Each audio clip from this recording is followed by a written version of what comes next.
What is going on, everybody? This is the Undefeated by Choice podcast brought to you by Stillfist, and I am here, not leaving any of you hanging, trying to produce content for you guys because a lot of you are stuck at home doing nothing, and I'm just trying to do what I can to keep you all occupied and busy and thinking about something other than all the craziness going on. Of course, this is an MMA podcast, so not having any MMA things going on right now is kind of hard to report on. And I'm trying to think of ways to do it. I've thought about getting the Fight Pass and just going back and watching old fights and kind of talking about them and doing some sort of spotlight on them. I've thought about, I don't know, there's a few things I've thought about doing. I've been anxiously going up and down Twitter trying to figure out, what fighters are talking, what fighters are saying anything, and there's just not a lot going on right now. But we're looking to get things back. We're looking to get things going again. Of course, our Still Fist April 4th card is not happening. We're moving it to May 9th, making it a super card, taking all the fights that were on the April 4th card that can continue, or all the fights that can stay together. We know some fighters have other things going on or whatever. Some of those fights might fall through, but for the most part, we're going to just try to bring all those fighters over to the May 9th card, and we'll go from there. Have a little super card, and it'll be it'll be great. We'll be right back to it. We'll get right back into it. Things will be just as good as they always were. I mean, I think at that point people will be so hungry and so ready for action and ready to get back into their regular lives and back in their regular routines. It's going to be a good show. We're going to push for it hard. I'll do all the interviews. We'll push it. We'll promote it. We'll get it going. That's the May 9th card. I believe that by then we should be good. That's still pretty early as far as what everyone else is saying, like the containment time is and things like that. And if we have to push it back, then we have to push it back. But I honestly feel like if we can buckle down now and just what I was saying on the last episode, if we can just buckle down and really take this quarantine thing seriously, within a few weeks we'll be seeing a lot of the bans, a lot of the shutdowns will be lifted. So yeah, man, we'll be back. We're gonna get back to it, and I'm ready for it. I'm already ready for it. We had the fights last weekend, and the fact that we're losing the Woodley Edwards fight this weekend sucks, man. But I get it. I totally understand. As a fan, I want to watch it. I want to see it. I want to be the I want UFC to be that pillar of athleticism and sports competition. I wanted to be at the top, and I wanted to see him keep going. But at the same time, man, I get it. We got to be safe. We got to be smart. We got to take care of each other. And if we just take it serious for a little while, if we just chill for just a little bit, I think we can get it back and we'll be fine. But as I said, I've been trying to scour the sports news and trying to figure out what's going on with all the what all the fighters are up to. And we haven't, we had Colby Covington that had said he was going to step up for the Tyron Woodley fight. That didn't work out, and there was actually an interview with Tyron today. I haven't seen it, so I don't really know what his side is of why that fight didn't happen. But it was funny, so Colby did 2 interviews, and in one of the interviews he was like, he's talking about the Dustin Poirier situation, and he was like, "Oh, I apologize to Dustin." And then he called him out and was like, "But if he's, I won't do anything in the gym, but if I see him in the streets, that's a different story." And then he went on to another interview and was like, "Oh, I just got worked up. I was mad about Tyron. I shouldn't have said that. Dustin, we're still friends. I'm sorry if what I said hurt your feelings, and we're gonna be professionals in the gym." And then so then he says he apologized. It said that they were friends. Then he jumped and said, "If he sees me if I see him in the streets." Then he apologizes for saying that, and then he again goes, "If any of these guys want to fight me, they can fight me for a lot of money. Why do they keep talking about fighting me in the streets?" He went right back to it. He went right back to, if they want to fight, let's fight. Which is just, dude, this guy. My hat is off to him for not breaking character. this guy can hold to a shtick like I've never seen. He just, even when he's trying to break that, even when he's trying to get outside of his character and be the real Colby, he still goes right back to being into character. It's crazy. And because it's been the fourth wall on him has been broken by everybody. Chael Sonnen, Brennan Schaub, Joe Rogan, everybody. They all talk about how, or even Luke Thomas, they all talk about how good of a guy he is in person, how respectful he is in person, how he's really just a great down to earth guy. And then we get this character, and it's funny, man. It's funny. In other news, Chris Weidman's going back down to middleweight, and okay, like I don't know if that's gonna do much for him. Middleweight's not much better for him. Obviously 205 is not working for him, but middleweight, it's not like he was dominant there and he moved up for competition. He thought he was, it's not great. It's not a great time for him. So we'll see. We'll see if he can do something. If he can, start to get some momentum going his way again. But personally, I just think it's time for him to either accept the fact that he's slipping and then he starts taking easier fights, or maybe it's time for him to call it. And no shame in that. There's no shame in leaving the game when you were supposed to. I mean, you never hear people bad mouthing Barry Sanders when he left, basically in his prime.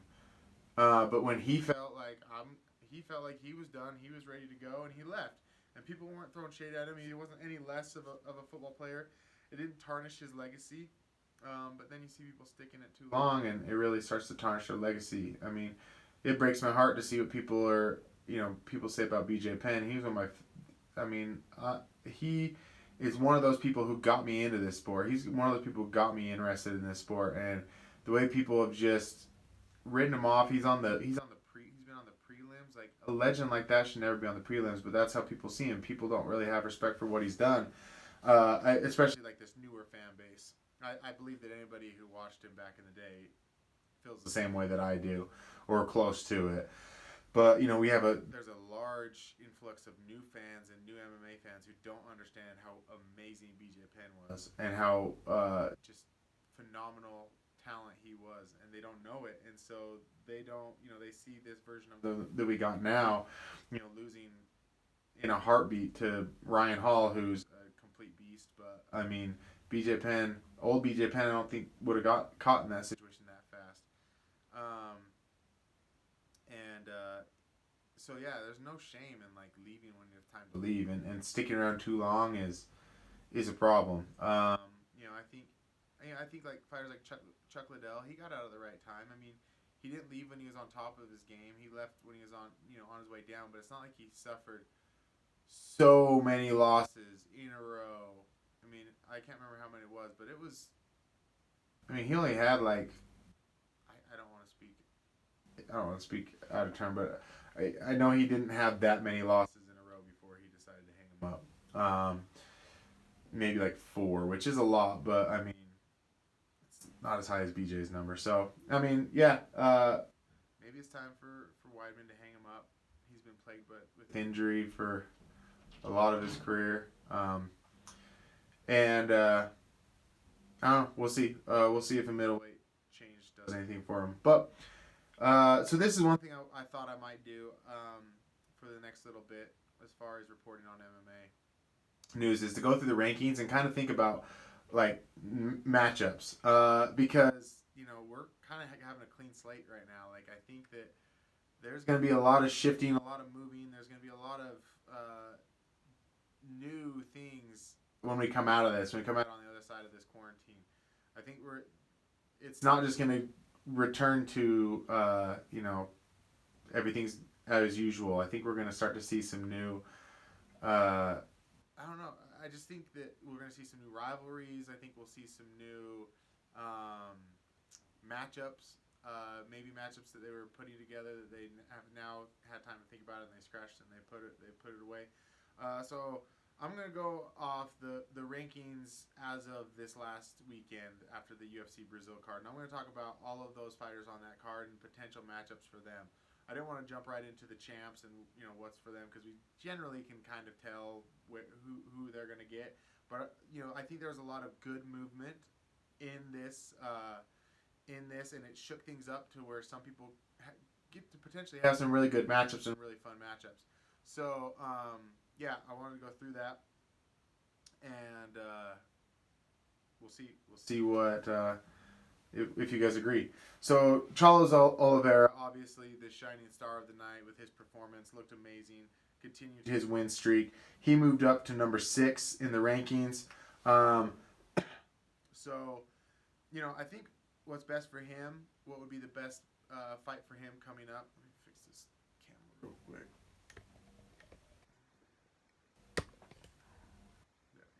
That's a little better. Show my Longhorns. This is not Texas. This is the junior high school that my brother coaches basketball at. He's also a history teacher. Big shout out to him. I love him. But this is his team's sweater. I got it for helping him do some conditioning at a camp. Anyways, back to what I was talking about. Oliveira. So he's there's some good matchups for him. Two very exciting ones. I think for him, he's at number 8. And I think the best matchups for him as far as who's available and just like who can help propel him up to the like a number 3 spot or number 2 spot would be Paul Felder, who everyone knows is a tough. That'd be a rematch of that he lost. His last his most recent loss before he hit his win streak was against Paul Felder. So that'd be a very interesting, good matchup to put him back up against him to see if this win streak has put him on that trajectory to be able to beat someone like Paul. And then, of course, Dan Hooker right after that, because Dan and Paul just had that amazing fight together. And Dan's ranked number 5. So that really, I think, could showcase where he's at in the rankings against either of them, because that was such a close fight between those two that a win against either of them would really throw him up in the rankings. So I think that's best case scenario for him next is either a Paul Felder or a Dan Hooker. Kevin Lee, he drops down. If Kevin really wants to put the nail in the coffin of his career, because he dropped down to number 10, and I was looking at all the people on the list, and because of his name, because of who he is, and what we thought of him, he could take a fight against Paul Felder as well. I think that he would lose that fight. I'm not confident in him winning that fight, but I think, like I just said, the nail in the coffin. I believe that a fight with Paul Felder would be a nail in the coffin for him. But if he felt he was willing to get back in there and wanted to really make a run for it, he would have to beat somebody like a Paul Felder. If he wanted to automatically get back in that conversation of is he working his way up the rankings. But truthfully, he'd probably Diego Ferreira is he's ranked number 12. It would be a drop back in the rankings for him. He's now ranked number 10. I think that would be probably best for him though, just because he's got to start working on some stuff. He's got to start putting it together. I mean, he had that awesome win against Gillespie, but I didn't even think he looked that great here against Oliveira, even in the stand-up where he was supposed to have the advantage. So, I think that's probably best for him. But if he wanted to use his name and his status to get another tough fight, to try and jump himself up the ranking, he's got to take on like a Paul Felder. Gilbert Burns, super impressive, moved up to number 6 in the rankings.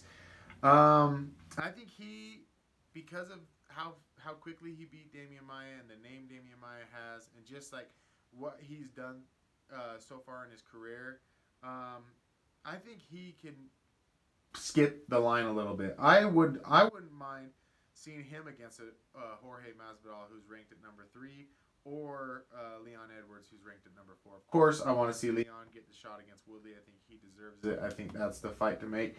If that fight doesn't happen, I think this is a good fight for Gilbert.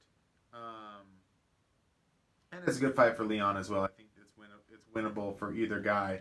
But Gilbert, that was a good win. That was a good win that could jump him up. But um, I think I would like to see the Jorge Masvidal, just because there's no talks of anybody with Jorge right now. He's trying to get a fight. He's talking about everybody's name, but he's saying he was saying he'll fight anybody. I think Gilbert Burns would be a good matchup for Jorge. Which of course Damian Maia drops down. So he's getting older. I know he said he wants a fight against Cowboy. And I don't know what he gains from that fight. Just maybe they're both legends and they, have never done it before. So let's do it, before he leaves. If you weren't going to make that fight, which I don't think that they will, I don't think that's a real exciting fight that Cowboy can get up for. I mean, he can. If they do make it, he'll try to sell it and he'll say there are two legends going at it. But I think realistically, that's not. That's not a real exciting fight. But I think Michael Chiesa would be good. He's ranked number 8, so he's lower, so that'd be good for Michael. And if Damian's thinking he's on his way out, then it's good for him to kind of give a younger fighter or a fighter who's still trying to climb the ladder a little bit. It's good for him to give him that fight and allow him to use Damian's name, if he does win, to use his name to kind of jump him up in the rankings. So I think Michael Chiesa would be a good one, or even Stephen Thompson. Give himself a challenge. Stephen's a great striker, but his ground game, where's it at? Can he defend against Damian Maia, who is just a killer on the ground? So that's a fight that I think either guy could win. And he's ranked higher, quite a bit higher. He's ranked number 5. He's ranked quite a bit higher than Damian, but I still think that with Damian's name and his accomplishments and what he is capable of doing once he does get you to the ground, that still does help. Maybe won't help him jump in the rankings, but it helps get him more recognized as someone who can take on top level competition. Nikita Krylov, ranked number 10, moved up after he beat Johnnie Walker. For him, I think the matchups that are best for him that can help showcase what he's capable of doing are against number 8 Glover Teixeira, which is a rematch. Would be a rematch. That fight went to decision, and I believe Glover won that fight. So of course, avenging a loss, beating someone who's ranked higher than you, will be great. Is great for your career. And then it sets it up that if you guys want to do it a third time, it gets the fans super excited. So that's a good matchup for him to jump up to number 8, jump up and fight number 8 from number 10 in a Glover Teixeira. Another one that I would be excited to see this fight, and I think it would be good good stylistic matchup for him, would be against Volkan Ozdemir at number 6.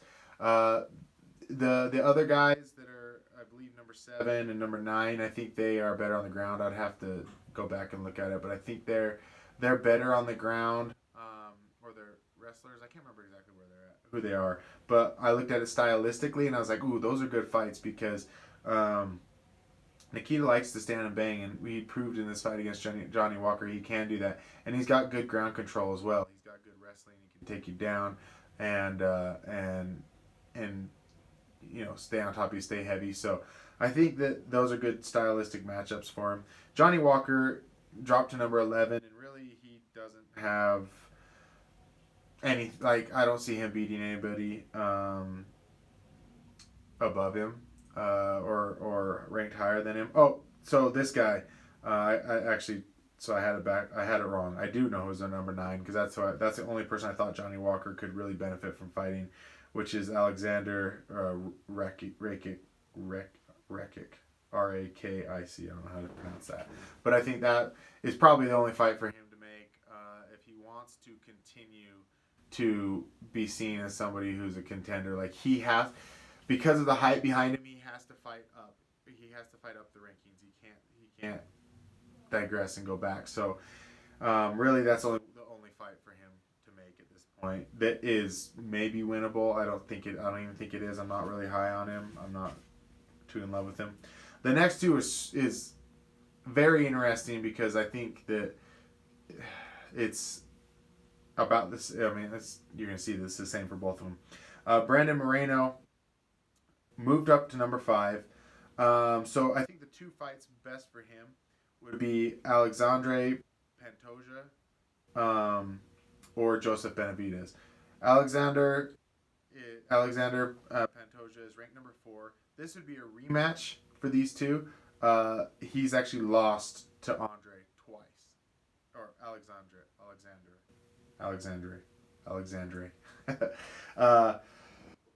He's already lost to him twice. So, he's number 5. It makes sense to fight the number 4 guy next. And it's a guy that you've already lost to twice. If you're wanting to prove, again, this is, we've already talked about this in the rematch. If you want to prove that you've really upped your skills and you really become a different fighter and you're better, nothing proves that better than avenging a loss against somebody, especially somebody you've already lost to twice. So I think that is probably his best match, but then Joseph Benavidez. Because Joseph Benavidez is coming off a loss. Brandon's coming off a win. I know everybody wants to see the Davison Figueroa Joseph Benavidez fight next. I don't. I'm sorry. I just don't think that he was ever going to win that fight. Just watching how he was fighting and what he was doing, I don't see him ever winning that fight. Maybe if he changes his style, comes up with a new game plan. But Joseph Benavidez has fought the same way or very close to the same way almost his entire career. He might use more striking now. When he came, he was primarily a wrestler, especially when he was at Team Alpha Male. So maybe he uses more striking now, but it's still that same very explosive fight. Close the distance quick, explode into you, and maybe before he was taking shots, now he's going to throw a combination of punches, but it was not working for him. I just don't think that fight he was winnable for him. I don't think he was ever going to win it. So I don't really need to see that fight again. And so I think that maybe a fight against Brandon Moreno would be a good matchup for him. With that being said, Formiga dropped down to number 6, so they just switched places. Him and Brandon just switched places from 6 to 5, 5 to 6. Jussier Formiga is number 6, and I think it's the exact same. I think that the matchups for him are the exact same. He fight with Alexander Pantoja. This would also be a rematch that Jussier won, but it was a fight in Brazil. It wasn't for the UFC. It was early on in their pro careers. Of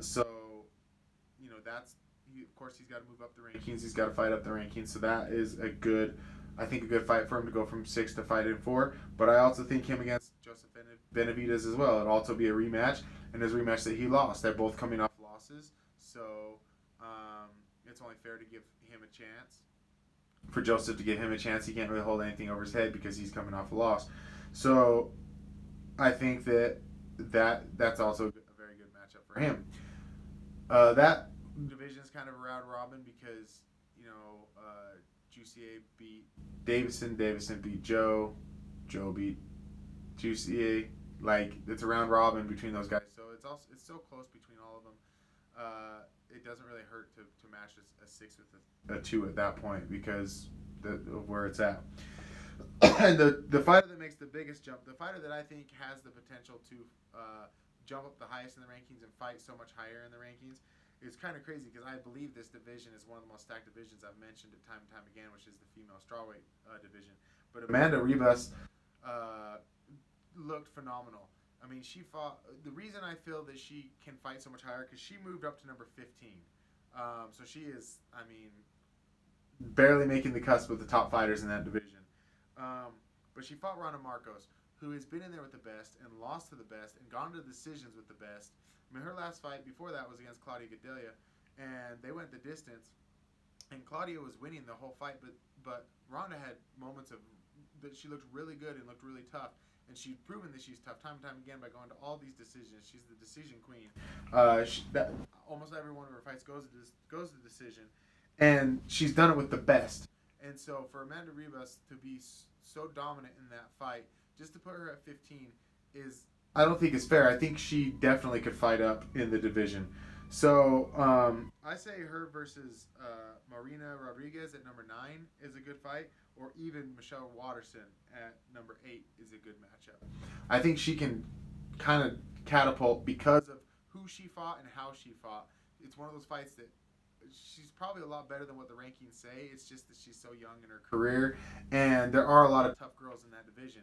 And I think any one of the fights between 14 and 8, I think she could win, are winnable fights for her. So she really has the best option of anybody to fight for a fight. I think that she's a lot better than 15.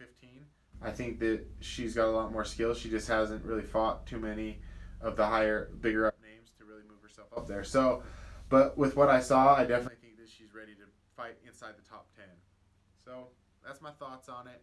I really liked doing this. I kind of liked breaking these down and going into these and putting these matchups together.